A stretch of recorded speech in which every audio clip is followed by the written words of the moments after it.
हरे कृष्णा. सर्वांचं स्वागत आहे. आज आपण 8वा अध्याय अक्षर ब्रह्म योग शिकणार आहोत. त्या अगोदर सर्वांना शुभ दीपावली. आणि खरोखर तुम्ही सर्वजण भाग्यवान आहात की आज दिवाळीच्या दिवशी तुम्ही भगवद्गीता ऐकता. तर आता आपण जास्त वेळ न घालवता हा अध्याय चालू करूया. अध्याय चालू करण्या अगोदर आपण श्री श्री राधा गोविंद यांचे आशीर्वाद घेऊया. त्यांच्या आनंदासाठी मी तुम्हाला गीता सांगते आणि त्यांच्याच आनंदासाठी तुम्ही भगवद्गीता ऐकता. आपण इकडनंच त्यांना दंडवत प्रणाम करूया. कृष्ण कृपा मूर्ती श्रील प्रभुपाद ज्यांनी आपल्यासाठी कष्ट घेऊन गीता लिहिली, सोप्या शब्दात लिहून ठेवली, इस्कॉन मंदिरांची स्थापना झाली, त्याच्यामुळे आपण ही गीता ऐकू शकतो, समजू शकतो. श्रील प्रभुपादांना सुद्धा दंडवत प्रणाम. त्यांचे आशीर्वाद घेऊन मग आपण याचं अध्ययन चालू करूया.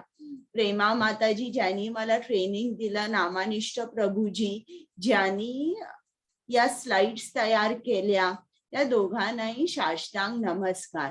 आमची टेक्निकल टीम, को होस्ट, ऍडमिन्स, कीर्तन करायला येणाऱ्या बायका, त्या सर्वांना मनापासून धन्यवाद आणि प्रणाम.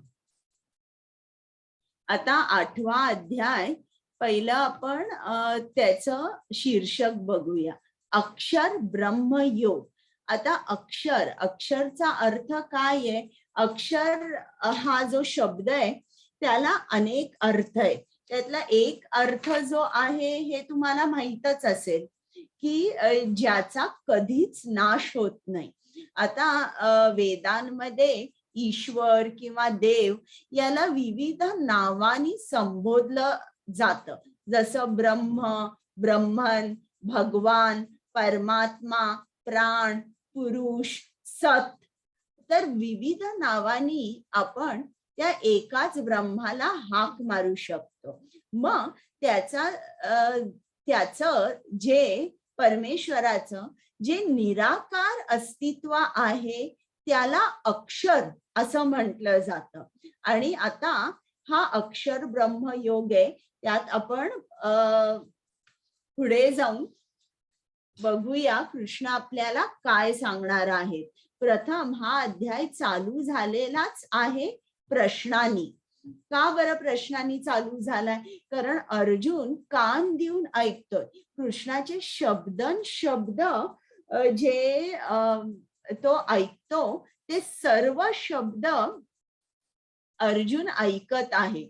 आणि जो 7वा अध्याय झाला, त्या 7व्या अध्यायाचे शेवटचे जे 2 श्लोक आहेत, ते 2 श्लोक जे आहेत ते जेव्हा अर्जुन ऐकतो तेव्हा अर्जुनाला काही समजत नाही. इकडे कृष्ण मरणाबद्दल का बोलतोय आणि इकडचा हा 30वा श्लोक आहे, यात पण खूप अवघड शब्द आहे. इकडे तर तो मरणाबद्दल बोलतोय, इकडे अध्यात्मम, अधिभूतम, अधिदैवम, अधियज्ञम, परत प्रयाण काले म्हणजे अंतकाळी. आता एवढे हे सगळे शब्द, अध्यात्मम, अधिदैव, अधिभूत, अधियज्ञ, इकडे ब्रह्म, हे शब्द अर्जुनाला जरा अवघड वाटतात. म्हणून त्यांनी लक्षात ठेवलेलं आहे की कृष्णाने काय सांगितलेलं आहे. आणि ते न समजल्यामुळे अर्जुन कृष्णाला विचारतोय की अध्यात्म म्हणजे काय, अधियज्ञ म्हणजे काय, अधिदैव म्हणजे काय. जे काय समजलं नाही ते सर्व तो विचारतोय. आता कुमुद माताजी, मी तुम्हाला रिक्वेस्ट करते 7.29, 7.30 श्लोक आणि अनुवादासह वाचा.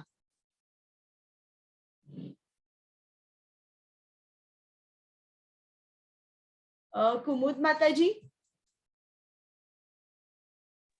श्री कृष्ण. जरा मरण मोक्षाय मामाश्रित्य यतन्ति ये ते ब्रह्म तद्विदो कृत्स्नम् अध्यात्मं कर्म चाखिलम्. 7.30 is साधिभूतादिदैवं मां साधियज्ञं च ये विदुः प्रयाणकालेऽपि च मां ते विदुर्युक्तचेतसः. हरे कृष्णा. अनुवाद पण वाचता का माताजी? आहे का पुस्तक जवळ?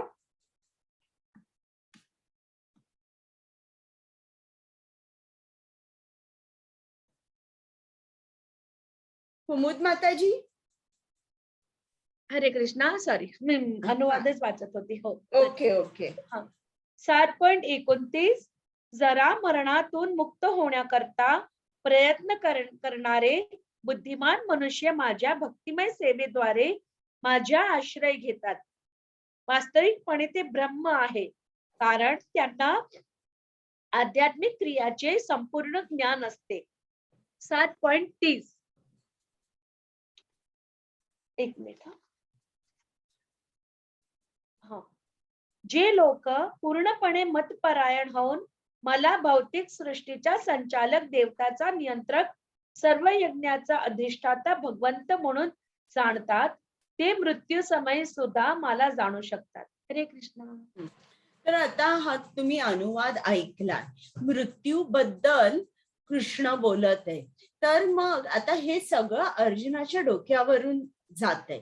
याच्यावरून आपल्याला काय समजतं की अर्जुन सुद्धा एक साधा गृहस्थ आहे, जो त्याची ड्युटी व्यवस्थित करतोय किंवा ड्युटी करण्याची इच्छा आहे. जास्त त्याला ज्ञान नाहीये. उपनिषद, वेद ही पुस्तकं अर्जुनाने वाचलेली नाहीये.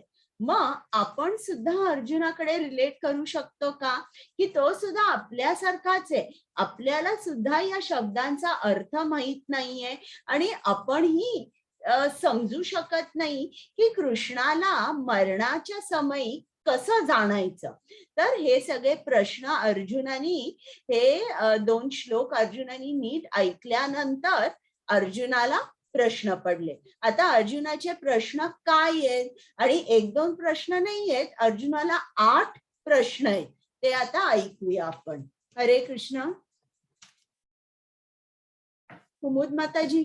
हरे कृष्णा. अर्जुनाने विचारले, हे भगवंत, हे परमपुरुष, ब्रह्म म्हणजे काय? आत्मा म्हणजे काय? सकाम कर्म काय आहेत? हे भौतिक सृष्टी काय आहे? आणि देवता कोण आहे? कृपया मला हे समजावून सांगा. श्लोक क्रम 8.2. हे मधुसूदन, यज्ञाचा अधिपती कोण आहे? आणि या देहामध्ये तो कसा निवास करतो? आणि भक्तीमध्ये युक्त झालेले मृत्यू समय तुम्हाला कसे जाणू शकतात? हरे कृष्णा. आता आपण एक एक प्रश्न बघूया. ब्रह्म म्हणजे काय? आता ब्रह्म हा जो शब्द आहे याला अनेक अर्थ आहेत. ब्रह्म म्हणजे आपण असं म्हणू शकू की आत्मा आहे. ब्रह्म म्हणजे परमात्माही आहे. ब्रह्म म्हणजे ही प्रकृती, तिला सुद्धा आपण ब्रह्म म्हणू शकतो. पण इकडे ब्रह्माचा अर्थ आहे जीवात्मा. जो अविनाशी जीव आहे किंवा जो जीवात्मा आहे त्याला ब्रह्म असे म्हटले आहे. मग अध्यात्म म्हणजे काय? अध्यात्म म्हणजे काय? जीवाचा नित्य स्वभाव. आता जीवाचा स्वभाव हा कुठला असतो? आता आपल्याला स्वभाव म्हटल्यानंतर 3-4 शब्द मनामध्ये येतात. कोणाचा स्वभाव खूप चांगला असतो, कोणाचा अतिशय रागीट असतो, कोणाचा स्वभाव अगदी भोळा भाबडा असतो. तर असे 3-4 शब्द आपल्या मनामध्ये येतात. तर जीवाचा स्वभाव म्हणजे काय?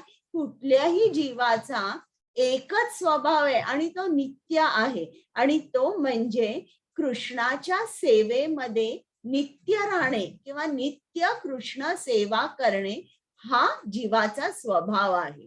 आता पुढचं अर्जुन विचारतो की कर्म म्हणजे काय? म्हणजे जेव्हा तुम्ही कुठलंही कार्य करता, कुठलंही कर्म करता, काही जेव्हा एखादी क्रिया केल्यावर परिणाम रूपी तुम्हाला एक भौतिक शरीर मिळतं, त्याला कर्म म्हणतात. म्हणजे कर्म म्हणजे भौतिक शरीराकडे नेणारी क्रिया. म्हणजे तुम्ही कुठलीही क्रिया करा आणि फळ रूपी जेव्हा तुम्हाला भौतिक शरीर मिळतं, त्या क्रियेला कर्म असं म्हटलंय. मग अधिभूत, अधिभूत म्हणजे काय? सृष्टी. आजूबाजूला तुम्ही जो निसर्ग बघता, पर्वत, डोंगर, नद्या, जंगल, हा जो निसर्ग आहे त्याला अधिभूत म्हटलेलं आहे. अधिदैव म्हणजे काय? अधिदैव म्हणजे कृष्णाचं विराट रूप, ज्यामध्ये सर्व देव देवतांचा समावेश आहे. अधि यज्ञ म्हणजे काय? म्हणजे जो तपांचा, यज्ञांचा, त्यागाचा आनंद घेणारा आहे, त्याला अधियज्ञ म्हटलंय. आणि अधियज्ञ हा कोण आहे? हे 5व्या अध्यायातच सांगितलंय की मीच भोक्तारम यज्ञ तपसामे, म्हणजे सर्व त्याग, तप या सर्वांचा आनंद घेणारा किंवा भोगता मी आहे, म्हणजे परमात्मा. आधी यज्ञ हा परमात्मा आहे. मग हा अधियज्ञ किंवा परमात्मा कुठे राहतो? तो सर्वांच्या हृदयामध्ये राहतो. मृत्यूच्या वेळी कृष्णाचे स्मरण कसे करावे? आयुष्यभर आपण स्मरणाचा सराव करावा. हरे कृष्ण. हरे कृष्णा. श्री भगवान म्हणाले, अविनाशी दिव्य जीवाला ब्रह्म म्हटले जाते आणि त्याच्या नित्य स्वभावाला अध्यात्म असे म्हणतात. जीवाच्या प्राकृत देहाच्या उत्पत्तीस कारणीभूत असणाऱ्या कार्यांना कर्म किंवा सकाम कर्म असे म्हणतात. हरे कृष्ण. बघा, आता हा जो जीव आहे किंवा जीवाला ब्रह्म म्हटलेलं आहे, जीवात्म्याला, का? तो अविनाशी आहे, तो कधीही मरत नाही, तो फक्त शरीर बदलत असतो आणि कितीतरी योनींमध्ये तो फिरू शकतो. 84 लक्ष योनी आहेत, तो अगदी न कंटाळता फिरत असतो. तर अशा तऱ्हेने ब्रह्म जो आहे त्याला अविनाशी म्हटलेलं आहे. मग आता आपण कर्माबद्दल ऐकूया. कर्म म्हणजे काय? सकाम कर्म म्हणजे जेव्हा आपण कुठलंही कार्य करतो तेव्हा परिणाम रूपी जेव्हा आपल्याला एक भौतिक शरीर मिळतं, त्याला काय म्हणतात? त्यालाच कर्म असे म्हणतात. आता इकडे दाखवलंय, हा जो माणूस आहे हा परस्त्री गमन करतोय. याच्या हृदयात स्थित असलेला परमात्मा काय विचार करतोय की मी हे त्याला मानव शरीर दिलेलं आहे, हे कशाला दिलंय? कारण त्याला माझी प्राप्ती होऊ शकेल. पण हा माणूस दुरुपयोग करतोय आणि त्याची इच्छा आहे ना स्त्रीगमन करायची, त्याची इच्छा पुरी होऊ दे, पण मी त्याला कुत्र्याचं शरीर देईन. मग कुत्र्याच्या शरीरामध्ये लाज, लज्जा असं काही नसतं. मानव शरीरामध्ये या सर्व गोष्टी त्याला पडद्या आड कराव्या लागतात. तर त्याची इच्छा आहे ना मनसोक्त त्याची इच्छा तो पूर्ण करू दे या कुत्र्याच्या शरीरात. मग एखादा माणूस असतो, तो काहीही समोर येईल ती गोष्ट खातो, विचार करत नाही की या गोष्टी ज्या आहेत या निषिद्ध आहेत, या आपल्या शास्त्रामध्ये लिहिलेल्या आहेत, खाऊ नये. काहीही समोर आलं तरी तो खातो आणि विचार करत नाही हा प्रसाद आहे की प्रसाद नाहीये. परमात्मा बघतोय की हा किती हवरट आहे, याला केवढी खाण्याची आवड आहे. चला, पुढच्या जन्मात आपण त्याला डुकराचं शरीर देऊया. आता एक माणूस आहे, तो काय करतोय? तो संन्यासांना किंवा गरीब लोकांना खूप दान करतोय. चांगला आहे तो, वेदांमध्ये जे जे काही लिहिलंय त्याप्रमाणे तो वागत आहे. त्याच्यामुळे त्याचं पुढचं शरीर तयार होत आहे. आता त्याला चांगलं शरीर मिळणार आहे आणि तो त्याचं प्रमोशन स्वर्ग लोकात होणार आहे. तुम्हाला नृगराजाची गोष्ट मी सांगितलेली आठवते ना, की नृगराजा हा खूप दानशूर होता आणि मग त्याला पुढचा जन्म जो मिळाला तो सरड्याचा मिळाला आणि जेव्हा कृष्णाने त्या सरड्याला हात लावला तेव्हा मात्र त्याला दिव्य शरीर मिळालं आणि मग तो स्वर्गात गेला. तर जेव्हा तुम्ही चांगलं कर्म करता, वेदांमध्ये लिहिलेलं आहे त्याप्रमाणे तुम्ही कर्म करता, तेव्हा तुम्हाला उच्च ग्रहांवर वास मिळतो. पण एखादा माणूस आहे, एखादा भक्त आहे, तो कृष्ण भक्ती मध्ये व्यस्त असतो, कृष्ण मंदिरात सेवा करतो, फक्त कृष्ण प्रसादच खातो, जप करतो, सर्वांशी चांगला वागतो आणि अशामुळे तो अकर्म करत असतो आणि तो परमात्मा आहे त्याच्या हृदयातला तो जाणतोय की हा किती माझ्यावर प्रेम करतोय. मग कृष्ण काय करतो, त्याला गोलोक वृंदावन धामामध्ये बोलवून घेतो, म्हणून त्याला कृष्ण प्राप्ती होते. तर त्याप्रमाणे आपण जे काही कार्य करतोय त्यांनी जेव्हा आपल्याला दुसरं भौतिक शरीर मिळतं त्याला सकाम कर्म असे म्हणतात. आता हे वाचलेलं आहे ना. हा आता 8.4 कुमुद माताजी. हरे कृष्णा. हे देहाभृतांवर निरंतर परिवर्तनशील असणाऱ्या भौतिक प्रकृतीला अधिभूत असे म्हणतात. चंद्र सूर्यासारख्या देवदेवतांचा समावेश असणाऱ्या परमेश्वराच्या विराट रूपाला अधिदैव असे म्हणतात आणि प्रत्येक देहधारी जीवांमध्ये परमात्मा रूपाने मी पुरुषोत्तम भगवान वास करतो आणि मलाच अधियज्ञ म्हणजे यज्ञाचा अधिष्ठाता असे म्हटले जातात. हरे कृष्णा. आता इकडे बघा त्यांनी दाखवलंय की निरंतर परिवर्तनशील असणारी प्रकृती हिला अधिभूत म्हणतात.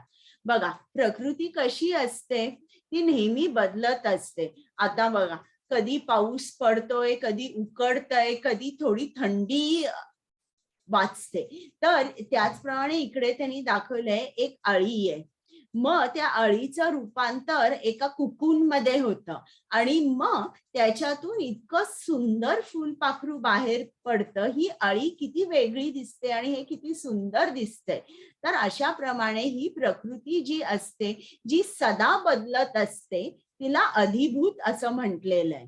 आणि हे मी तुम्हाला सांगितलंय की परमेश्वराचं जे विराट रूप आहे, जिकडे सर्व देवदेवतांचा समावेश आहे, त्याला अधिदैव असं म्हणतात. हरे कृष्ण. हरे कृष्णा. अंतकाले च मामेवा स्मरन् मुक्त्वा कलेवरं यप्य प्रयाति समद्भावं याति नास्त्यत्र संशयः.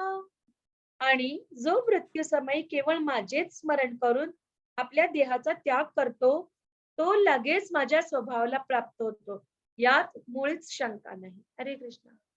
आता प्रत्येक शब्द या श्लोकातला खूप महत्वाचा आहे. अंतकालेच्या माम एव म्हणजे अंतकाळी जो माझे स्मरण करतो, इतर देव देवतांचं नाही, माम एव म्हणजे केवळ माझेच स्मरण करतो. तर असं जो जीवात्मा करतो किंवा जो माणूस असं करतो, मग देह त्याग झाल्यावर तो लगेच माझ्या स्वभावाला प्राप्त होतो, यात मुळीच शंका नाही. इकडे लगेच त्यांनी सांगितलेलं आहे, म्हणजे आपल्याला थांबावं लागत नाही. जेव्हा आपण कृष्णाचं स्मरण करता करता देह त्याग करतो, आपल्याला लगेच कृष्णाची प्राप्ती होते आणि कृष्ण आपल्याला बोलताना कसं सांगतोय की यात मुळीच शंका नाही. म्हणजे मी तुम्हाला सांगतोय की तुम्ही थोडी सुद्धा शंका ठेवू नका.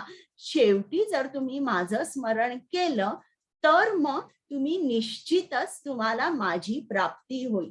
आता इकडे त्यांनी स्लाइड मध्ये दाखवलंय की भीष्म देव हे कंटक शय्येवर आहे आणि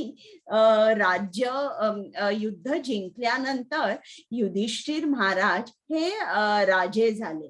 परंतु युधिष्ठिर महाराजांना दुःख खूप झालं की आपण आपल्या सर्व बंधूंना, सर्व नातेवाईकांना मारलं आणि ते राज्य करण्यासाठी तयार नव्हते. मग कृष्णाने सांगितलं, चल तुला भीष्मदेव सांगतील की तू राज्य कसं करायचं आहेस ते. आणि ते 5 पांडव भीष्मदेवांकडे जातात आणि त्यावेळेला कृष्ण भीष्मदेवांना सांगतो की युधिष्ठिर महाराजांना तुम्ही सूचना द्या की राज्य कसं केलं पाहिजे.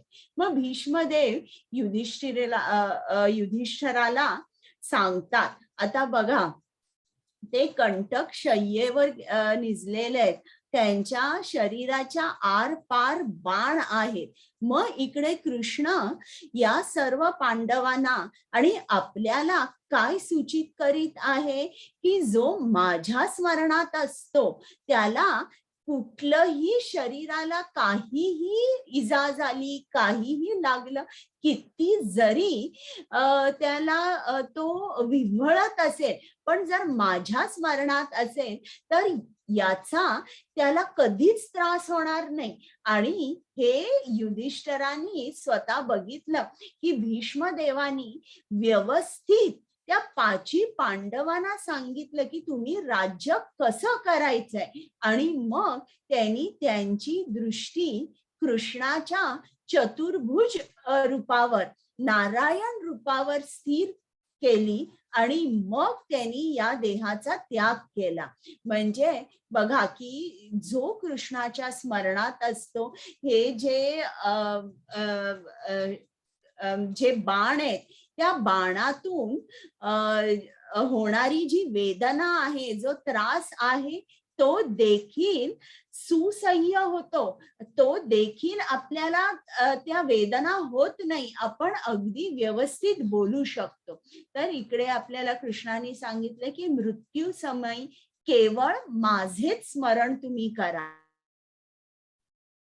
आता इकडे एक छोटी गोष्ट सांगितलेली आहे. प्रत्येक जण मरणाला खूप घाबरतो. आता हे जे आपलं जीवन आहे, हे या जीवनाची फायनल एक्झाम म्हणजे काय? फायनल एक्झाम म्हणजे मृत्यू. आणि लोकांना मृत्यूची का भीती वाटत असते? श्रील प्रभुपाद लिहितात की त्या लोकांना माहित नसतं की मी शेवटी कुठे जाणार आहे, मृत्यू नंतर मी कुठे जाणार आहे. त्यामुळे ही एक अँझायटी असते, म्हणजे सतत चिंता असते. मी कुठे जाणार, मी कुठे जाणार, मी माझ्या मुलाबाळांना, नवरा, आई बाबा, हे जे माझे आप्त इष्ट आहेत त्या लोकांना मी सोडणार आणि नंतर कुठे जाणार हे माहित नसतं. त्याच्यामुळे ही एक चिंताजनक गोष्ट असते. तर पण ज्या माणसाला माहित असतं की तो कुठे जाणार आहे, तो अशा ठिकाणी जाणार आहे, या जगापेक्षा ते आध्यात्मिक जग चांगलं आहे आणि काळजी करण्याचं काहीच कारण नाही, असा जो माणूस असतो, तो आपण असं म्हणूया की तो आत्मसाक्षात्कारी असतो. त्याच्यामुळे त्याला अजिबात चिंता, अजिबात मृत्यूची चिंता वाटत नाही. आता इकडे एक यक्षाची गोष्ट सांगितलेली आहे बरं का. एकदा काय होतं की ते हे सगळे पांडव असतात, वनवासात असतात, अज्ञात वासामध्ये असतात. तेव्हा ते एका जंगलात असतात आणि युधिष्ठिर महाराजांना तहान लागते. युधिष्ठिर महाराजांना तहान लागल्यानंतर ते अर्जुनाला सांगतात, अर्जुना जरा मला पाणी आण रे. मग अर्जुन एक लोटा घेऊन जातो आणि पाणी आणण्यासाठी फिरता फिरता त्याला सरोवर दिसतं आणि सरोवरामध्ये पाणी घेणार, मडक्यामध्ये पाणी भरणार तितक्यात एक यक्ष त्याच्या समोर येतो आणि यक्ष सांगतो की तू इकडचा पाणी पिऊ नकोस, हे पाणी खूप विषारी आहे आणि तुला मरण येऊ शकेल. पण अर्जुन विचार करतो की हा यक्ष मला हे काय सांगतोय आणि त्यांनी हे पण सांगितलं की तू जर माझ्या प्रश्नाचं उत्तर मला दिलं नाहीस तर निश्चितच तुला मरण येईल. मग अर्जुन म्हणतो हा कोण आहे मला सांगणारा, तू पाणी पिऊ नकोस, पाणी प्यायचं असेल तर तू माझ्या प्रश्नाचं उत्तर दे, नाहीतर तुला निश्चितच मरण येईल आणि हे पाणी कदाचित विषारी असेल. म्हणून तो लक्ष देत नाही. मडक्या त्यालाही तहान लागली असते, तो पाणी पितो आणि मडक्यात पाणी भरतो, पण तिकडेच तो असा खाली पडतो, जणू काय अगदी बेशुद्ध पडलेला असतो. मग बराच वेळ झाल्यावर अर्जुन येत नाही म्हणून युधिष्ठिर महाराज भीमाला पाठवतात. मग भीम पण त्या सरोवरावर जातो तेव्हा यक्ष त्याला सांगतो हे पाणी पिऊ नकोस, हे पाणी तू माझ्या प्रश्नाचं उत्तर दिल्याशिवाय जर हे पाणी तू घेतलंस तर मात्र तुला विषबाधा होऊ शकेल या पाण्याने आणि तू जिवंत नाही राहणार. इकडे परत भीमाला राग येतो की मला कोण सांगतंय की पाणी घेऊ नकोस, माझ्या प्रश्नाचं उत्तर दे अगोदर. म्हणून तोही विचार न करता तोही पाणी पितो आणि मडक्यामध्ये पाणी भरतो, पण तोही बेशुद्ध पडतो. मग नकुल सहदेव जातात आणि त्यांचीही तीच स्थिती होते. मग शेवटी युधिष्ठिर महाराज जातात की काय झालं. मग युधिष्ठिर महाराज तिकडे गेल्यानंतर परत यक्ष येतो आणि सांगतो की माझ्या प्रश्नाचं उत्तर दिल्याशिवाय तुम्ही हे पाणी घेतलं तर तुम्हाला विषबाधा होऊ शकेल. हे बघा, तुमचे हे 4 बंधू जे आहे ते जवळजवळ मृतावस्थेत पडले.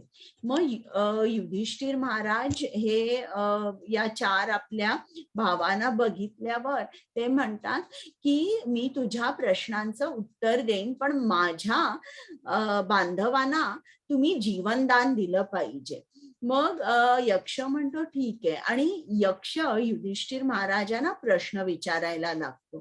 त्यात एक प्रश्न असा असतो की या जगात सर्वात अद्भुत गोष्ट कोणती आहे, आणि मग युधिष्ठिर महाराज उत्तर देताना म्हणतात अहनी अहनी भूतानी गच्छन्ति हायमालयं शेषस्तवरम इच्छन्ति किम आश्चर्यम अत परम.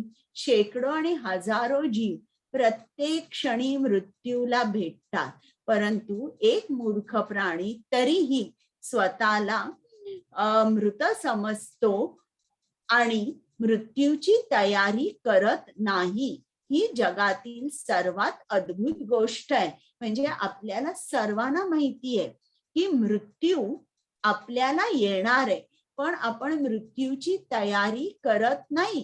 रोज प्रत्येक क्षणी आपण बघत असतो की किती जण गेली. आता कोविडच्या वेळेला तर हे अगदी बरोबर आहे, प्रत्येक क्षणी न्यूज लावली की ते सांगायचे की किती लोक कोविडनी कुठे कुठे गेली, पण तरीही आपण मृत्यूची तयारी करत नाही.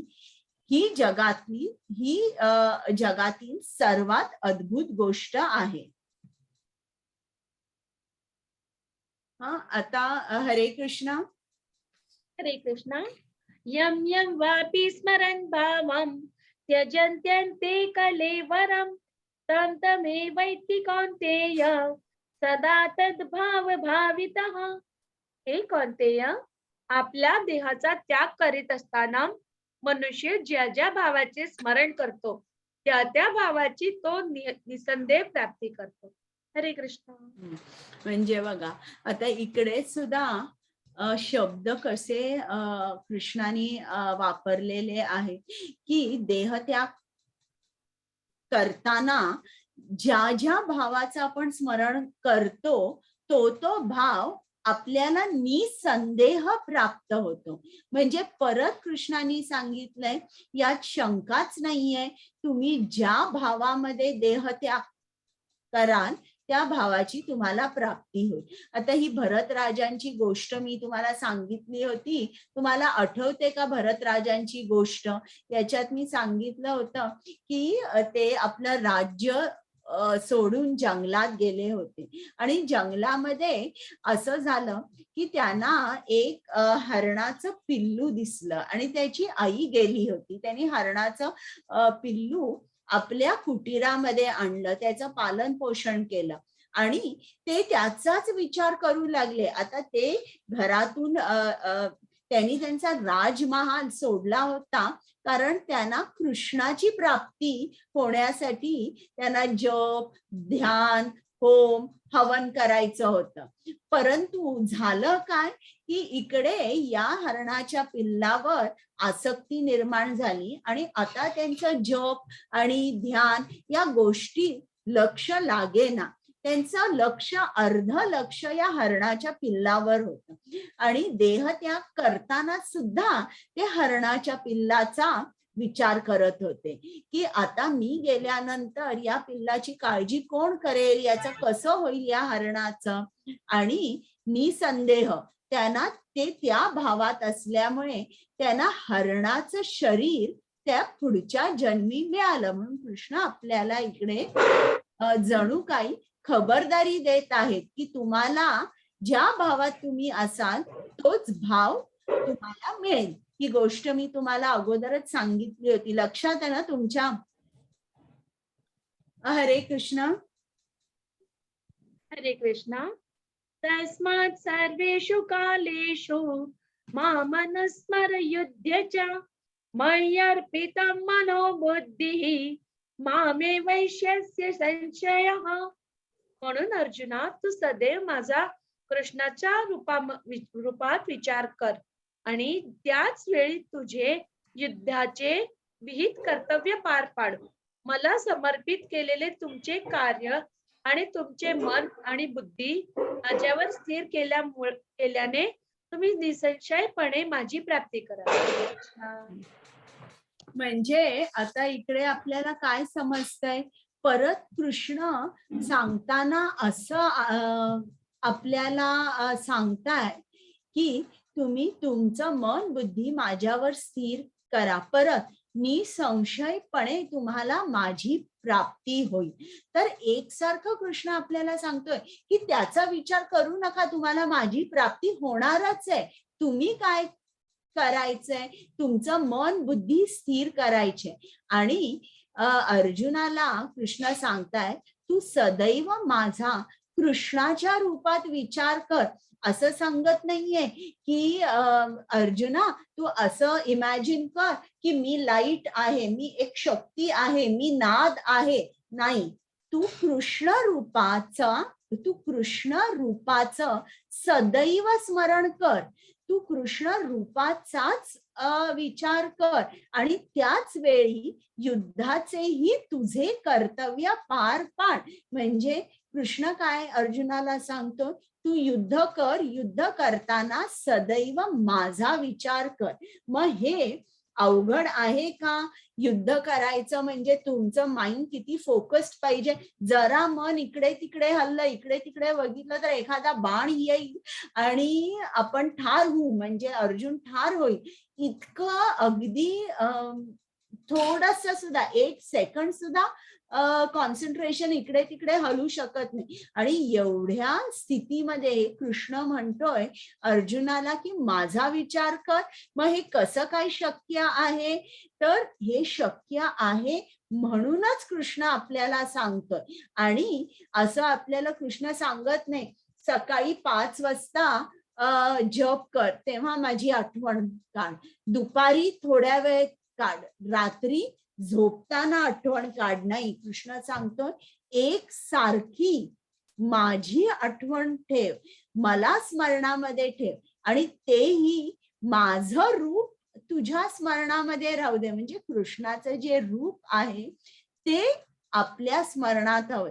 म्हणजे मेडिटेशन करताना लक्षात ठेवा की आपण कधीही लाईट किंवा नाद याच्यावर मेडिटेशन करायचं नाही.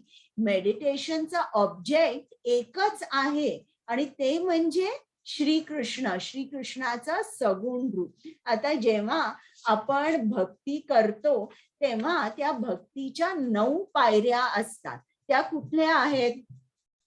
प्रथम भक्ती आपली चालू होते जेव्हा आपल्यामध्ये थोडीशी श्रद्धा अंकुरित होते. मग श्रद्धा अंकुरित झाल्यावर आपण काय करतो? आपण भक्तांच्या संघामध्ये राहायचा प्रयत्न करतो. तर ही दुसरी पायरी झाली साधू संघ. मग साधू संघ मिळाल्यावर आपण भजन क्रिया चालू करतो. म्हणजे जप करतो, आपण त्यांच्याबरोबर प्रवचन ऐकायला जातो, संकीर्तनामध्ये भाग घेतो. याला म्हणतात भजन क्रिया. मग या भजन क्रियेचा, संकीर्तनाचा परिणाम असा होतो की अनर्थ निवृत्ती होते. आपल्या हृदयामध्ये जे 6 अनर्थ असतात, काम, क्रोध, लोभ, मत्सर, भ्रम आणि अहंकार, हे जे 6 अनर्थ असतात ते आपल्या हृदयातून सोडून जातात. म्हणजे ही चौथी पायरी झाली अनर्थ निवृत्ती.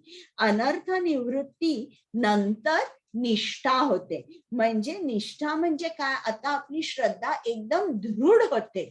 आपण जरा सुद्धा विचलित होत नाही. त्याला निष्ठा म्हणतात. मग निष्ठानंतर येते रुची. रुची म्हणजे काय? आता तुम्ही ऐकलंय ना सगळे, ते एक गाणं आहे, अमृताहुनी गोड नाव तुझे देवा. तर ही जी रुची आहे, देवाचं नाव खरोखर अमृतापेक्षा गोड आहे. त्याची रुची तुम्हाला यायला लागते. आणि रुची येणं म्हणजे तुम्हाला खूप आवड निर्माण होते. मला आणि नाम घ्यायचंय, आणि नाम घ्यायचंय असं. आणि हे कधी होतं? जेव्हा आपण नाम अपराध न करता नाम घेतो. मग त्याच्यानंतर आसक्ती. आसक्ती म्हणजे आपण कृष्णाकडे खूप अटॅच होतो. ज्याप्रमाणे आई तिच्या मुलाकडे केवढी अटॅच्ड असते. तिला तिच्या मुलांबद्दल प्रेम नैसर्गिक असतं. तिला काही कुठलाही प्रयास करावा लागत नाही ते प्रेम दाखवण्यासाठी. तर त्याला म्हणतात आसक्ती निर्माण होते. आणि मग भावभक्ती आणि शेवटची जी पायरी आहे ती प्रेमभक्ती. तर जेव्हा आपण आपल्याला इकडे कृष्ण सांगतोय की तू सदैव माझं स्मरण कर. मग ते जे स्मरण आहे ते कधीपासून चालू झालं पाहिजे? अगदी लहान असल्यापासून. बघा इकडे प्रल्हाद महाराज आहे आणि प्रल्हाद महाराज आता शाळेमध्ये जात आहे आणि जेव्हा लंच ब्रेक असतोय तेव्हा त्यांचे जे गुरु आहेत ते त्यांच्या घरी जेवायला जातात. आणि हा अर्धा तास ही जी मुलं आहे, प्रल्हाद महाराज या सगळ्या आसुरी मुलांना सांगतोय की चला आता तुम्ही आपण सर्वजण संकीर्तन करूया. मी तुम्हाला भागवत कथा सांगतो, कृष्णाच्या कथा सांगतो. मग ही सर्व मुलं प्रल्हाद महाराजांना सांगतात, नको आपण कीर्तन नको करूया, गोष्ट नाही ऐकायची, आपण खेळूया. पण प्रल्हाद महाराज सांगतात नाही, हे वय खेळायचं नाहीये, आपण कीर्तन केलं पाहिजे. तुम्हाला खेळायचंय ना, तर आपण कीर्तन करता करता नाच पण करूया. आणि अशा तऱ्हेने प्रल्हाद महाराज या सर्व मुलांना गोष्ट सांगायचे, संकीर्तन करायचे, कीर्तन करता करता नाच सुद्धा करायचे. आणि त्यांनी या मुलांना पटवून दिलं आता की आपलं जे वय आहे, आपण किती वर्ष जगणार आहे हे आपल्याला माहित नाही. त्याच्यामुळे आपण नाम किंवा संकीर्तन जे आहे हे आपण थांबवू शकत नाही. आत्ताच आपण ते केलं पाहिजे. आता तुम्ही मला सांगू शकाल का म्हातारपण म्हणजे काय?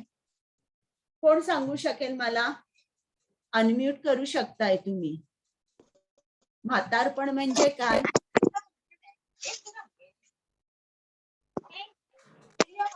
अक्षिता माताजी बोला. थोडं काही ऐकायला आलं नाही आज. हा हा बोला बोला. थोडं चुकलं मला आज. चालेल. बरं सांगा, म्हातारपण म्हणजे काय?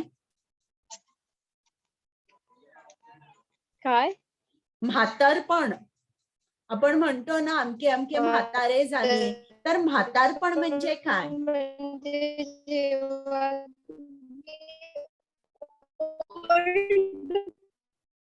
तुमचा ऑडिओ क्लिअर नाहीये. तशी वय तसं तसं म्हातारपण येतं. बरं बरं चालेल. म्हणजे वाढत जातं ना. हो हो. तर आता शास्त्र काय सांगतात आपण ऐकूया. म्हातारपण म्हणजे काय?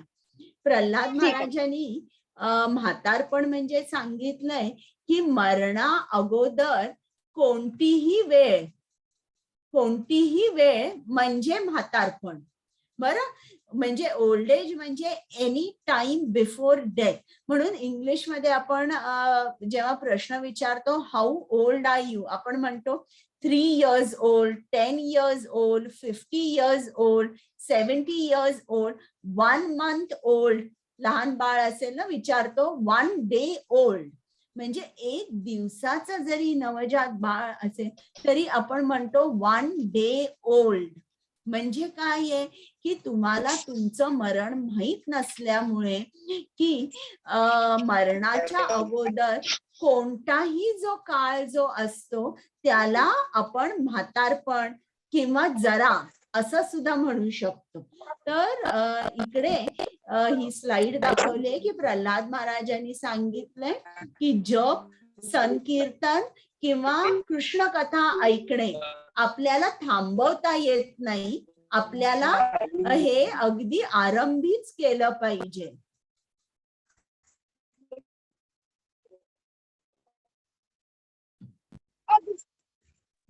बरं. हरे कृष्णा. एक मिनिट माताजी, मी म्यूट करते. म्यूट करता का अक्षिता माताजी तुम्ही? तुमचा आवाज येतोय बॅकग्राऊंड. माताजी मी त्यांना सर्वांना म्यूट करते. सर्वांना म्यूट करते, तुम्ही अनम्यूट तुमचा.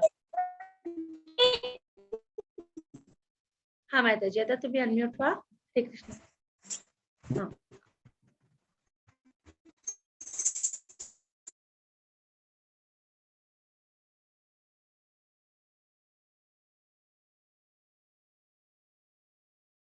कुमुद माताजी वाचा.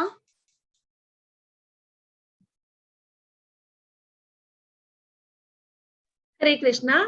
अभ्यास योग युक्तेना चेतसा नान्यगामिना परमं पुरुषं दिव्यं याति पार्थानुचिंतयन्. जो परम पुरुष भगवंताचे ध्यान करतो त्याचे मन सतत माझ्या स्मरणात गुंतलेले असते. मार्गापासून अविचलित असते तो. हे पार्थ अर्जुना, तो माझ्यापर्यंत नक्कीच पोहोचतो. हरे कृष्णा. म्हणजे इकडे आपल्याला कृष्णाने काय सांगितलंय?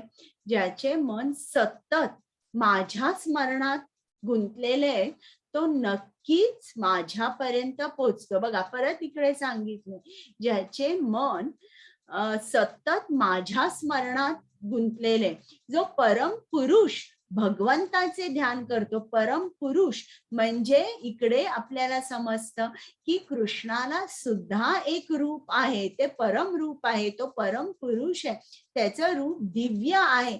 अशा भगवंताचे आपण ध्यान केले पाहिजे. म्हणजे कृष्ण एनर्जी, लाईट किंवा नाद, व्हायब्रेशन आपण म्हणतो, असं काहीही नाहीये.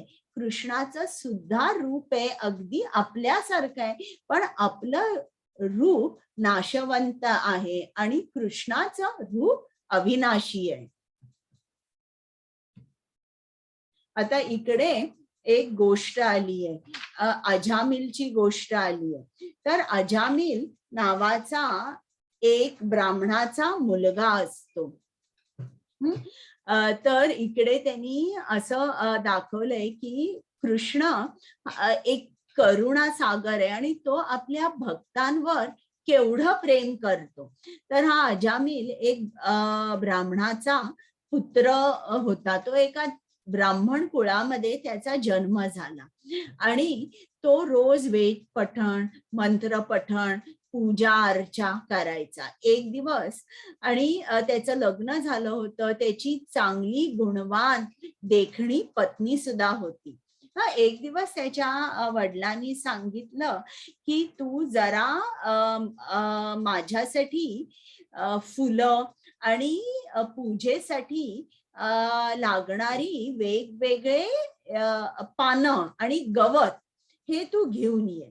म्हणून अजामिल गेला. तिकडे जवळच एक जंगल होतं. तर त्या जंगलातून फुलं, गवत, पानं हा गोळा करत होता आणि गोळा करून झाल्यानंतर घरी परत येत असताना त्याला एक वेश्या दिसली आणि एक म्लेच्छ होता जो तिला आलिंगन करत होता. आणि हे बघितल्यावर तो झाडाच्या पाठीमागे गेला आणि तो बघतच राहिला. तिकडनं तो पाय उचलूच शकला नाही आणि त्यांनी खूप वेद पठण, मंत्र पठण केले आणि त्याला वाटलं कदाचित आता मी इकडनं जाऊ शकेन, पण तो जाऊ शकला नाही. तिकडे खूप वेळ थांबला आणि ही दोघं तिकडनं गेल्यानंतर हा पण घरी गेला.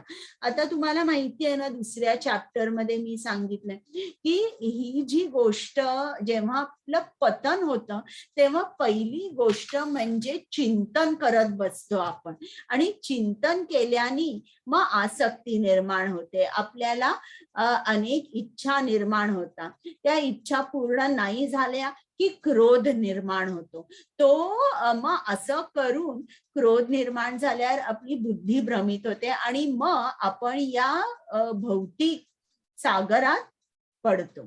तर अशा तऱ्हेने हा चिंतन करायला लागला या वेशेचं आणि नंतर त्याला अगदी राहावेना तो त्या वेशेकडे जायला लागला. तिच्या बरोबर खूप वेळ घालवायला लागला. आता थोडा वेळ जो तो घालवत नव्हता ते सुद्धा त्याला सहन करता येईना. म्हणून त्या वेशेला सांगितलं की तू माझ्याच घरी काम करायला ये. म्हणून ही वेश्या आता अजामिलच्या घरी आली आणि अजामिल तिच्या बरोबर अगदी जणू काही ती स्वतःची बायको आहे अशा तऱ्हेने तिच्याशी तो वागू लागला आणि घरच्यांनी हे बघितल्यावर ते अजामिलला ओरडले आणि त्याचे आई वडील म्हणाले तुझी केवढी सुंदर देखणी गुणवान पत्नी आहे आणि तू हे काय करतोयस. पण अजामिलला आला राग. त्यांनी काय केलं, आपल्या पत्नीला आणि आपल्या आई वडिलांना घरातून हकलून दिलं. आता पूर्ण वेळ तो या वेशेबरोबर घरी राहू लागला. ही जे काय करत होती ते तो खाऊ लागला. त्यांनी या वेशेबरोबर लग्न केलं. आता ही जी वेश्या काही खायला करत होती आणि अजामिल जो खात होता त्यांनी त्याची जी चेतना आहे, जो त्याचा कॉन्शियसनेस आहे तो पूर्ण दूषित झाला. कारण ती जी वेश्या होती ती चांगली बाई नव्हती आणि आता हा अजामिल आता इथपर्यंत तो फक्त आई वडिलांशी भांडलेला होता आणि त्यांना घराबाहेर काढलं होतं. आता मात्र या वेश्येच्या हातचं जेवून त्याचं मन पूर्ण बदललं. आता तो चोऱ्या करू लागला, दारू पिऊ लागला, जुगार खेळू लागला, लोकांचे खून सुद्धा करू लागला पैशासाठी. कारण या वेशेला मेंटेन करायचं सोपं नव्हतं. तिला अनेक साड्या आणि दागिने घेऊन आणावे लागत असे. तर हे सगळं करण्यासाठी तो हे जुगार खेळू लागला, लोकांना लुटू लागला. आणि मग त्याच्यानंतर ही जी या वेशेपासून त्याला 10 मुलं झाली आणि शेवटचा मुलगा जेव्हा त्याला झाला तेव्हा तो 88 वर्षांचा होता. आणि त्याला तो लहान मुलगा जो होता त्याचं नाव त्यांनी नारायण ठेवलं. आणि नारायण या अजामिलला खूप आवडत होता. आपल्याला कसं लहान मूल घरी असलं की ते बोबडं जरी बोललं तरी आपण अगदी प्रेमाने आणि कौतुकाने ऐकतो, तो काय बोलतोय किंवा ती मुलगी काय बोलते. तर तसंच हा खूप अगदी कौतुकाने प्रेमाने ऐकायचा. नारायण झोपला का, उठला का, आता काय करतोय, जेवला का, अगदी बारकाईने लक्ष द्यायचा. हा, एकदा काय झालं, तो झोपला होता आणि पलंगावर झोपला होता आणि त्याच वेळेला त्याचा अंतकाळ आला. यमदूत आले त्याला घेऊन जायला आणि यमदूतांना बघून अजामिल खूप घाबरला आणि तो इतका घाबरला आणि त्यावेळेला त्यांनी जोरात हाक मारली, जोरात ओरडला, नारायण म्हणून जोरात ओरडला. नारायण म्हटल्याबरोबर अंतकालेच माम एव स्मरण मुक्त्वा कलेवरम, त्या वेळेला विष्णुदूत आले आणि विष्णुदूत आणि यमदूतांचं खूप भांडण झालं, खूप संभाषण झालं, एक मोठा डिबेट झाला. आणि मग यमदूत परत गेले आणि विष्णुदूतांनी जो आत्मा या अजामिलचा आत्मा परत त्याच्या शरीरामध्ये घातला आणि मग विष्णुदूत सुद्धा गेले. आता अजामिल खाडकन उठला आणि त्याच्या सर्व काही लक्षात आलं की आपण काय काय चुका केल्या. आता बायकोला त्यांनी सांगितलं सुद्धा नाही. तसाच पाठीमागे नारायण कुठे आहे काय आहे बघितलं नाही, घर सोडून काशीला गेला आणि काशीला त्यांनी 12 वर्ष तप केला आणि 12 वर्षांनंतर मग जेव्हा त्यांनी देहत्याग केला तेव्हा त्याला विष्णुदूत घ्यायला आले आणि ते सुद्धा कसे घ्यायला आले, विमानात घ्यायला आले आणि त्यांनी त्यांचं स्वागत केलं. विष्णुदूतांनी त्याला कमळ दिलं, त्याला हार घातला, शंखनाद केला आणि अशा तऱ्हेने खूप आदराने ते अजामिलला वैकुंठ लोकात घेऊन गेले. तर बघा कृष्ण किती दयाळू आहे.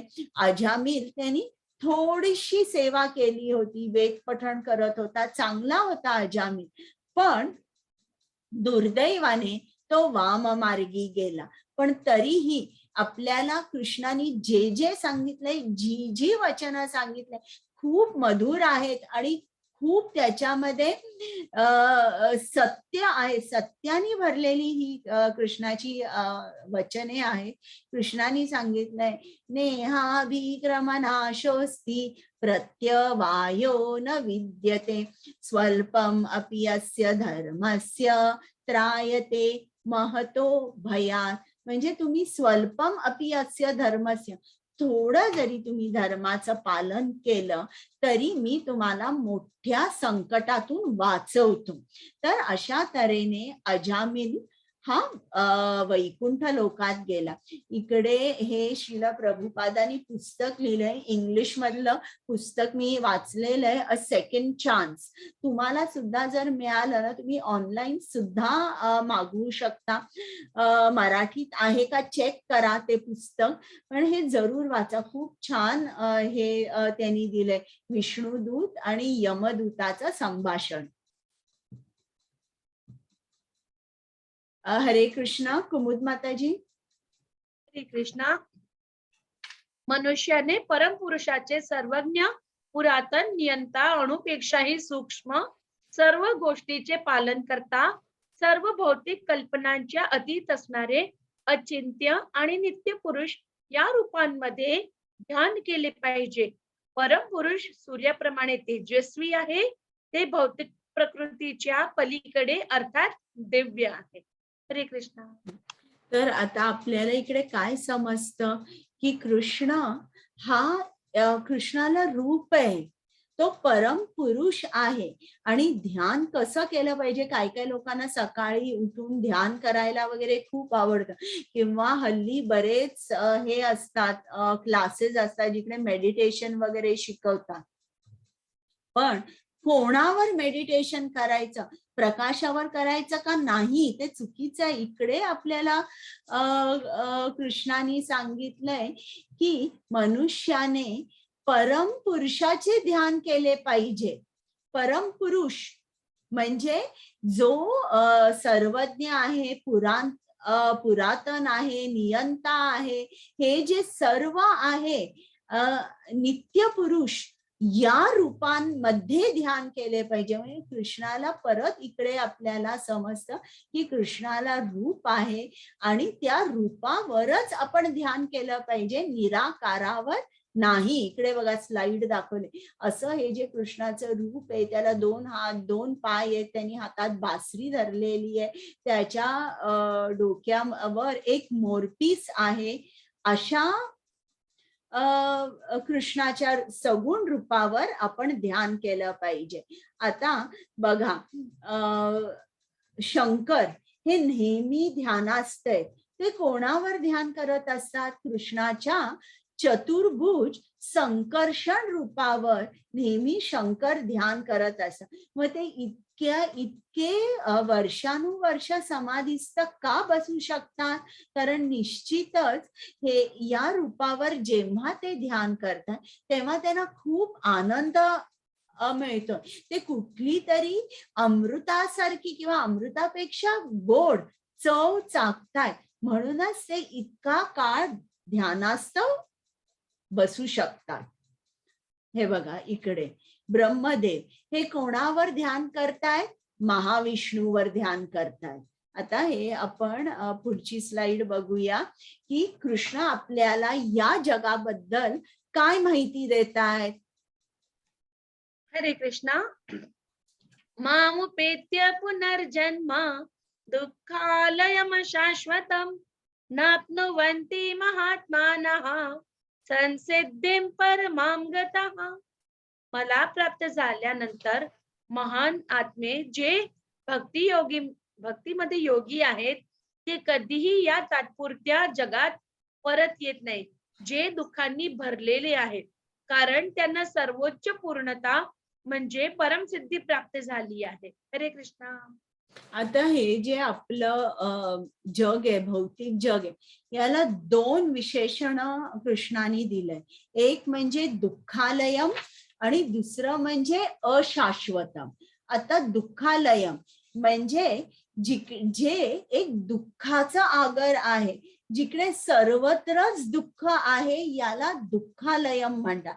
आता आलय शब्द, आलयवाले शब्द तुम्ही सांगू शकाल का मला? जसं भोजनालय, तर आलय आपण शब्द केव्हा वापरतो? जेव्हा तिकडे ती गोष्ट असते. ग्रंथालय, जिकडे ग्रंथच आहेत त्याला ग्रंथालय म्हणतो. तर तुम्ही आणि काही शब्द सांगू शकता का? सांगा बरं.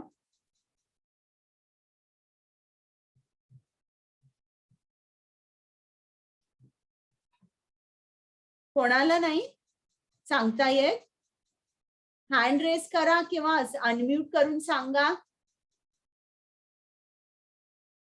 रुग्णालय, देवालय, विद्यालय, हिमालय. तर असंच हे आपलं भौतिक जग काय आहे? दुःखालय. आणि कसं आहे? अशाश्वतम. म्हणजे हे तात्पुरतं आहे, ही परमनंट जागा नाहीये, हे तात्पुरतं आहे. हे प्रकट होतं, अप्रकट होतं. हरे कृष्ण. हरे कृष्णा. भौतिक जगतातील सर्वोच्च ग्रहापासून खालपर्यंत सर्व दुःखाची ठिकाणे आहेत, जिथे वारंवार जन्म आणि मृत्यू होतो. परंतु हे कुंतीच्या पुत्रा, जो माझ्या निवासस्थानी पोचतो तो पुन्हा जन्म घेत नाही. हरे कृष्ण. आता कोणाला तरी वाटेल फक्त ही जी पृथ्वी आहे हेच दुःखालय आणि अशाश्वतम आहे. म्हणून कृष्ण आपल्याला परत परत एक गोष्ट अगदी क्लिअर करून सांगतोय की फक्त पृथ्वी नाही, या भौतिक जगातील सर्वोच्च ग्रह म्हणजे ब्रह्मलोक सुद्धा आणि खालपर्यंत म्हणजे पाताळ सुद्धा, ही सर्व दुःखाची स्थाने आहेत जिथे वारंवार जन्म मृत्यू होतो. फक्त काळ जो असतो तो वेगळा असतो. पृथ्वीवर माणूस 100 वर्ष जगू शकतो, परंतु इकडे ब्रह्मलोकावर ब्रह्माचं जीवन तुम्हाला माहिती आहे 311 ट्रिलियन इयर्स म्हणजे 311 खरब वर्षांचं आहे. पण जन्म मृत्यू हे त्यांना सुद्धा आहे. तर कृष्ण आपल्याला सांगतो की माझं जे आध्यात्मिक जग आहे किंवा माझं जे निवासस्थान आहे तिकडे मात्र जन्म मृत्यू नाही. हे बघा त्यांनी इकडे स्लाइड मध्ये दाखवलेलं आहे की कसं आहे दुःखालयम अशाश्वतम. स्वर्गामध्ये काय असतं, असुर एकसारखे देवांबरोबर युद्ध करत असतात. नरक म्हणजे काय, तिकडे खूप वेदना असतात. आणि पृथ्वीवर काय चालू आहे हे तुम्हाला माहिती आहे. हरे कृष्ण. हरे कृष्णा. मानवी गणनेनुसार ब्रह्मदेवाचा 1 दिवसाचा कालावधी म्हणजे 1000 युगे एकत्र केली जातात आणि त्याच्या रात्रीचा कालावधी देखील असाच असतो. जेव्हा ब्रह्माचा दिवस प्रकट होतो तेव्हा ही जीवसृष्टी अस्तित्वात येते आणि ब्रह्माच्या रात्रीच्या आगमनाने ते सर्व नष्ट होतात. पुन्हा तो दिवस येतो आणि हा प्राणी यजमान सक्रिय असतो आणि हे पार पुन्हा रात्र पडते आणि ते असहाय्यपणे विरघळतात. हरे कृष्ण. म्हणजे बघितलं, जन्म मृत्यू हे चालूच असतं. तर ही दुःख माणसाची कुठली कुठली असतात तुम्ही सांगू शकाल का मला? 3 मुख्य दुःख असतात, अधिदैविक, अधिभौतिक आणि आध्यात्मिक. बरं, अधिदैव म्हणजे काय की जे नॅचरल कलॅमिटीज असतात, म्हणजे सुनामी आली, अतिवृष्टी झाली किंवा भूकंप कुठे झाला त्याला आपण अधिदैव म्हणतो. अधिभौतिक म्हणजे दुसऱ्यांपासून आपल्याला होणारा त्रास, म्हणजे दुसऱ्यांपासून म्हणजे कोणी नातेवाईक असतील, मित्र असतील ज्यांनी आपल्याला फसवलेलं आहे, कोणी इतर जिकडे आपण नोकरी करतो ते आपला बॉस असेल, किंवा करोना सुद्धा. करोना हा किती मायक्रो ऑर्गॅनिझम होता, पण आपण घरी कडी लावून आतमध्ये बसलो होतो. तर अशा तऱ्हेने दुसऱ्यांकडून होणारा त्रास आहे त्याला अधिभौतिक म्हणतात. आणि आध्यात्मिक म्हणजे आपल्याच शरीराचा किंवा आपल्याच मनाचा होणारा त्रास. बघा, मनामध्ये आपल्याला द्वेष असेल कोणाबद्दल तर त्रास कोणाला होतो, आपल्यालाच होतो. किंवा आपल्या शरीराचा म्हणजे समजा जर आपल्याला डायबिटीज झाला, बीपी झाला तर हा त्रास आपल्यालाच होतो, त्याला आध्यात्मिक म्हणतात. तर अशी ही 3 तऱ्हेची दुःख आहे या जगामध्ये. आणि या दुःखांना काहीतरी सोल्युशन आहे. म्हणून ही दुःख आपण काय करतो, आपण ती प्रायमरी म्हणतो. आणि जे मुख्य दुःख आहे, जी मुख्य समस्या आहे, जन्म मृत्यू जरा व्याधी, ही आता दुय्यम स्थान घेते. जे खरोखर दुय्यम आहे, अधिदैविक, अधिभौतिक, आध्यात्मिक, ते मात्र प्राथमिक होतात, प्रायमरी होतात. आणि ही जन्म मृत्यू जरा व्याधी या गोष्टींना किंवा ही जी दुःखे आहेत यांना मात्र काहीच सोल्युशन नाहीये, काही उत्तर नाहीये. म्हणून त्याचा आपण विचारच करणं सोडून देतो. खरं तर त्याचा मुख्य विचार केला पाहिजे. आता कृष्ण आपल्याला त्याच्या जगाबद्दल सांगणार आहे. हरे कृष्ण.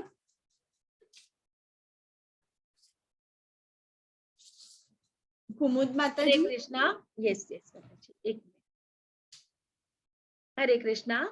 याहून अन्य एक अव्यक्त प्रकृती या व्यक्त आणि अव्यक्त जड पदार्थाच्याही पलीकडे आणि सनातन आहे, ती परा आणि अविनाशी आहे. संपूर्ण जगताचा जरी प्रलय झाला तरी ती प्रकृती नष्ट होत नाही. हरे कृष्णा.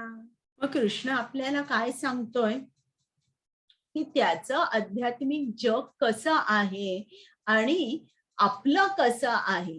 कृष्ण काय सांगतो की या भौतिक जगाचा नाश झाल्यावर सुद्धा जे आध्यात्मिक जग असतं ते मात्र तसंच राहतं, ते सनातन आहे. ते असं कधी होत नाही प्रकट झालं अप्रकट झालं. बघा इकडे हा वैकुंठ लोकामध्ये नारायण आहे आणि सर्वजण नारायणाच्या सेवेमध्ये आहेत. आता इकडे ही मी PDF तुम्हाला मिळाल्यावर तुम्ही झूम करून बघू शकता. आता आपली जॉग्राफिकल लोकेशन कुठे आहे, तर आपण इकडे आहोत आणि हे जे भौतिक जग आहे या भौतिक जगाच्या वर आध्यात्मिक जग आहे. आध्यात्मिक जी प्लॅनेट्स आहेत किंवा जे वैकुंठ प्लॅनेट्स आहेत ती हजारो प्लॅनेट्स आहेत आणि ती या पराव्योम किंवा ब्रह्मज्योती मध्ये स्थित आहेत. ब्रह्मज्योती म्हणजे काय किंवा पराव्योम म्हणजे काय, कृष्णाच्या शरीरातून येणारं तेजाचं वलय जे आहे त्याला ब्रह्मज्योती म्हणतात. कृष्ण इकडे गोलोक वृंदावनामध्ये आहे. तो आपल्या सर्व शुद्ध भक्त जे आहेत, जे बालगोप आहेत आणि त्याचे जे भक्त आहेत त्या भक्तांबरोबर कृष्ण नित्य इकडे लीला करत आहे गोलोक वृंदावनामध्ये.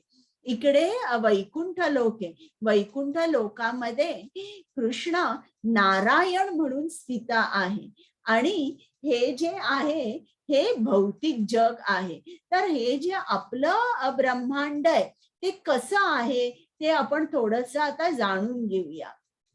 आता कृष्ण जो आहे तो गोलोक वृंदावन कधी सोडतच नाही. मग तो आपल्या हृदयात कसा स्थित असतो. कृष्णाचा पहिला विस्तार होतो. आता हे पुरुष अवतार मी सांगते. कृष्णाचे अनेक अवतार आहेत, लीला अवतार, गुण अवतार, मनवंतर अवतार. पण आता पुरुष अवताराबद्दलच मी सांगणार आहे. कृष्णाचा पहिला विस्तार होतो महाविष्णू मध्ये.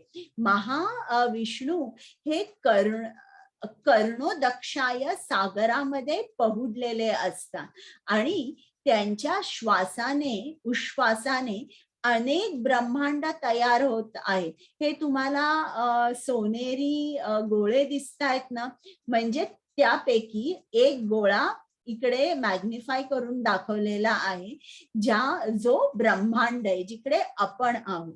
मग कर्णोदक्षाय विष्णू जो आहे, कर्णोदक्षाय विष्णूचा विस्तार होतो गर्भोदक्षाय विष्णू मध्ये. हा गर्भोदक्षाय विष्णू प्रत्येक ब्रह्मांडामध्ये प्रवेश करतो आणि गर्भोदक्षाय सागरामध्ये तो स्थित असतो. आता इकडे त्याच्या नाभी कमलातून कमळाचा देठ बाहेर पडतो आणि या कमळाच्या देठाच्या वर कमळ असतं जिकडे ब्रह्मदेव स्थित असतात आणि या कमळाच्या देठावर 14 लोक असतात. आता ती 14 लोक कोणती आहेत. आता पृथ्वी ही मधोमध्ये ही 7व्या स्तरावर किंवा 7th पोझिशनवर आहे. त्याच्यावर स्वर्गलोक, महरलोक, जनलोक, तपोलोक आणि ब्रह्मलोक अशी लोक आहेत. आणि त्याच्या खाली जी आहे ती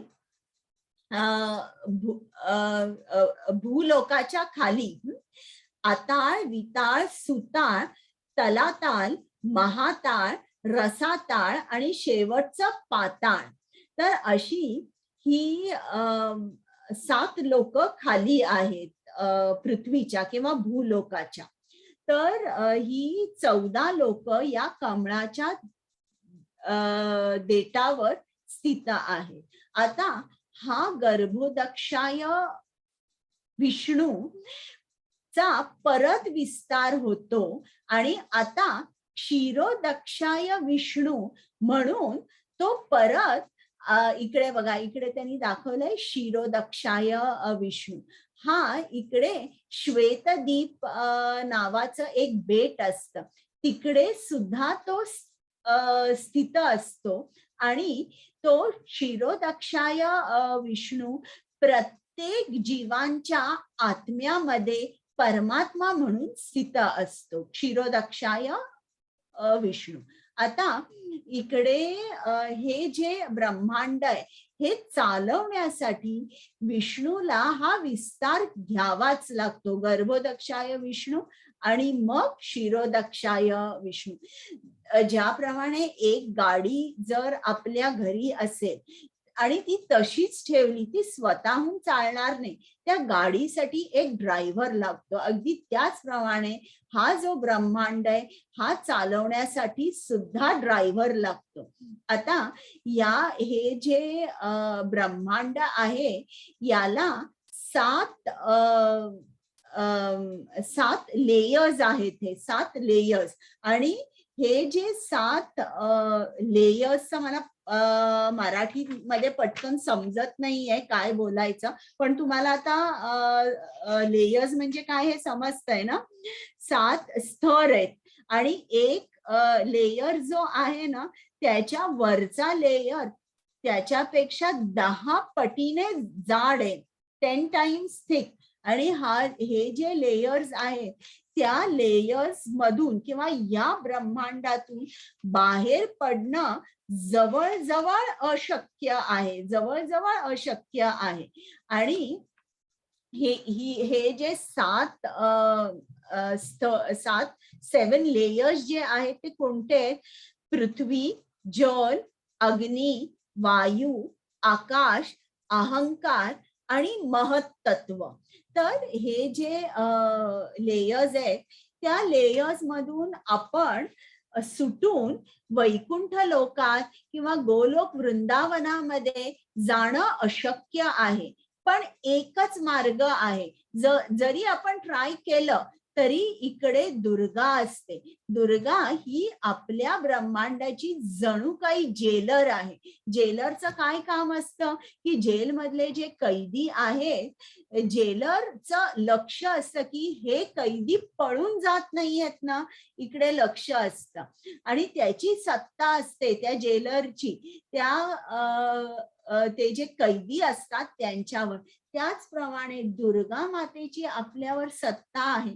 जे कोण हरे कृष्णा मंत्राचा जप करत नाही, नारायणाचा जप करत नाही, वासुदेवाचा जप करत नाही, रामाचा करत नाही, त्यांना मात्र ही जी दुर्गा माता आहे ही अधिभौतिक, अधिदैविक, आध्यात्मिक अनेक अनेक दुःखांचा वर्षाव करते.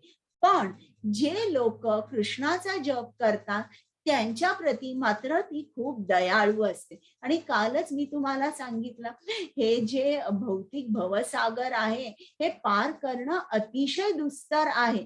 मग जर तुम्हाला पार करून गोलोक वृंदावन वैकुंठात जायचं असेल तर इकडे तुम्हाला ही दोरी दिसते का? ही हरे कृष्णा कृष्ण कृष्ण हरे हरे, हरे राम राम राम हरे हरे, ही या मंत्राची दोरी आहे. आणि या मंत्राच्या आधारानेच आपण हा जो ब्रह्मांड आहे हा ओलांडून जाऊ शकतो. तर अशा तऱ्हेने हा जो चार्ट आहे याला गोलोक वृंदावन चार्ट म्हणतात. आतापर्यंत मी तुम्हाला जे काय सांगितलंय ते वेगवेगळ्या पुराणांमध्ये लिहिलेलं आहे आणि हे कुठून काय घेतलेलं आहे हे सर्व काही इकडे दिलेलं आहे. परंतु हा जो चार्ट आहे हा फक्त इंग्लिश मध्ये आहे. मी तुम्हाला विनंती करीन की तुम्ही शांतपणे तो वाचा. गोलोक वृंदावनामध्ये कृष्ण काय करत असतो? आपल्या शुद्ध भक्तांबरोबर लीला करत असतो. गोलोक वृंदावनामध्ये अनेक प्राणी असतात, पण कृष्ण जे काय खातो तेच ते खातात. बघा, इकडे एक वाघ आहे किंवा चिता आहे आणि त्याच्या बाजूला एक शेळी आहे, पण शेळीला अजिबात भीती नाहीये.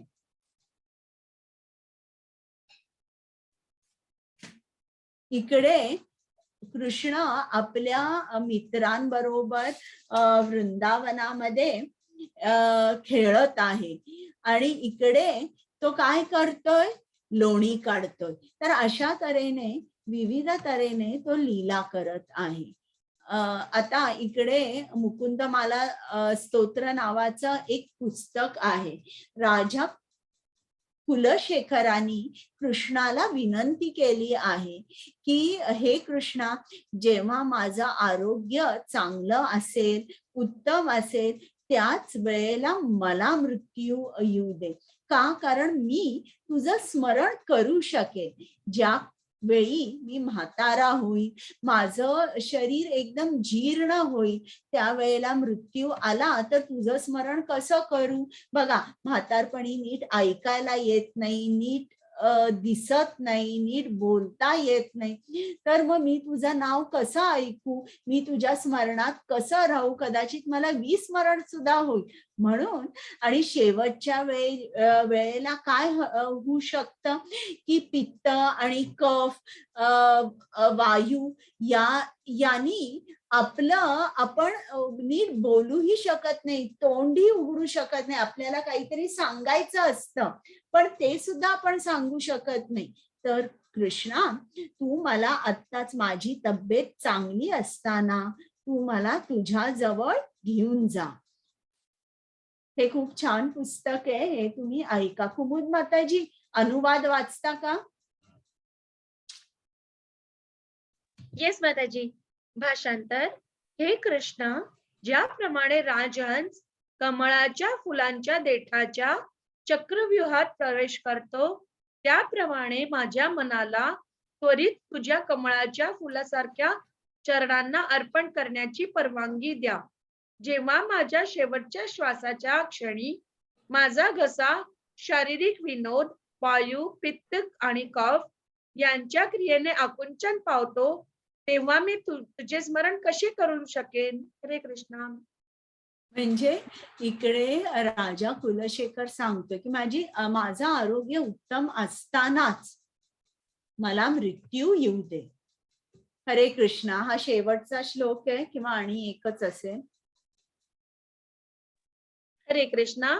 वेदेषु यज्ञेषु तपस्सु चैव दानेषु यत् पुण्यफलं प्रदिष्टम् अत्येति तत्सर्वम् इदं विदित्वा योगी परम स्थानम उपैति चाद्यम. जो मनुष्य भक्ती मार्गाचा स्वीकार करतो तो वेदाध्ययन, तपस्या, दान देणे किंवा दार्शनिक तथा सकाम कर्म इत्यादी करण्यापासून जे फळ प्राप्त होते त्या फळापासून वंचित होत नाही. केवळ भक्तिपूर्ण सेवा केल्याने त्याला हे सर्व प्राप्त होते आणि अखेरीस त्याला परम शाश्वत धामाची प्राप्ती होते. हरे कृष्ण. आता अर्जुन गोंधळलेला आहे. त्यांनी सांगितलंय ध्यान योग, जेव्हा कृष्णाने सांगितलंय तो इम्प्रॅक्टिकल आहे. ज्ञान योग करण्यासाठी बघा, तो काय मोठा शिकलेला विद्वान असाही नाहीये, आपल्यासारखाच आहे. तो आज काय प्रश्न विचारत होता, अधिदैव म्हणजे काय, अध्यात्म म्हणजे काय, अधियज्ञ म्हणजे काय. म्हणजे याच्यावरून तो खूप मोठा ज्ञानी नव्हता. हठयोग करणं किंवा इतर योग करणं हे काय त्याला इतकं पटलं नव्हतं की मी हे करू शकणार नाही. मग अर्जुन म्हणतो, आणि बरं, मला पुस्तकं वाचायला, वेद उपनिषद वाचायला, ज्ञान ग्रहण करायला, दान द्यायला इतका मला वेळही नाहीये. मग मी अर्जुनाच्या तोंडावर प्रश्न असतो, गोंधळलेला असतो. हे ओळखून कृष्ण अर्जुनाला उत्तर देतो की जो माणूस माझ्या भक्तीमध्ये व्यस्त असतो, जो माणूस माझ्यावर खूप खूप प्रेम करतो, माझी सेवा करतो, त्याला वेद वाचल्याचं, यज्ञ केल्याचं, दान केल्याचं ही सर्व फळं त्याला मिळतात. असं नसतं की त्याला ही फळं मिळत नाहीत. जो फक्त माझी भक्तिपूर्ण सेवा करतो त्याला वेद अध्ययन, तपस्या, दान देणे, ही जी कर्म आहेत या कर्माची फळं आपोआप प्राप्त होतात. आता अर्जुनाला बरं वाटलं की मी भक्ती केली तरीही चालणार आहे, मला काही पुस्तकं वाचा, वेद अध्ययन करा, तप करा, हे काही करायला नको. मग आज आपण काय काय बघितलं की अर्जुनाने 8 प्रश्न विचारले आणि आपल्याला समजलं की अर्जुन सुद्धा आपल्यासारखा एक खूप मोठा ज्ञानी संन्यासी असा नाहीये. मग कृष्णाने काय मृत्यू बद्दल सांगितलं की मृत्यू समयी आपण कृष्णाचे स्मरण करावे. मग योग मिश्र भक्तीद्वारे कृष्णाचे स्मरण, हे जे योग मिश्र भक्ती आहे हे हठयोगी किंवा अष्टांग योग करणारे करतात. ही जी भक्ती आहे ही शुद्ध नसते, त्याच्यामुळे याच्यावर जास्त मी बोललेले नाही आणि स्लाइड्स पण नाहीयेत. मग त्याच्यानंतर शुद्ध भक्तीने आपण कृष्णाचे स्मरण केले पाहिजे. का? कारण मग या जगातून आपण वैकुंठ धामात किंवा गोलोक वृंदावनामध्ये जाऊ शकतो जर आपण जीवनभर या स्मरणाचा सराव केला, तरच अंतकाळी आपण कृष्णाचे स्मरण करू शकतो. आणि हे जे जग आहे हे दुःखालयम अशाश्वतम आहे आणि मग आपण या जगातून जातो आणि कृष्णाच्या धामात जातो, जिकडे जन्म मृत्यू ही गोष्ट नाही. मग भौतिक जग विरुद्ध आध्यात्मिक जग. आध्यात्मिक जगाबद्दल आपल्याला कृष्णाने सांगितलंय की त्याचा नाश कधीच होत नाही. भौतिक जग ज्याप्रमाणे प्रकट अप्रकट होतं त्याप्रमाणे आध्यात्मिक जग होत नाही, ते सनातन आहे. मग त्याच्यानंतर शेवटी अर्जुनाला कृष्णाने सांगितलेलं आहे की शुद्ध भक्ती तू केलीस तरी तुला वेद अध्ययन, दान, धर्म, यज्ञ, तप हे या सगळ्याचं फळ तुला आपोआप प्राप्त होईल. त्यासाठी फक्त माझी तू भक्ती केलीस, सेवा केलीस प्रेमाने, तर तुला सर्व यज्ञ तपांचं फळ मिळेल. आता आपला अध्याय झालेला आहे. तुम्हाला काही प्रश्न विचारायचे आहेत का? मी रेकॉर्ड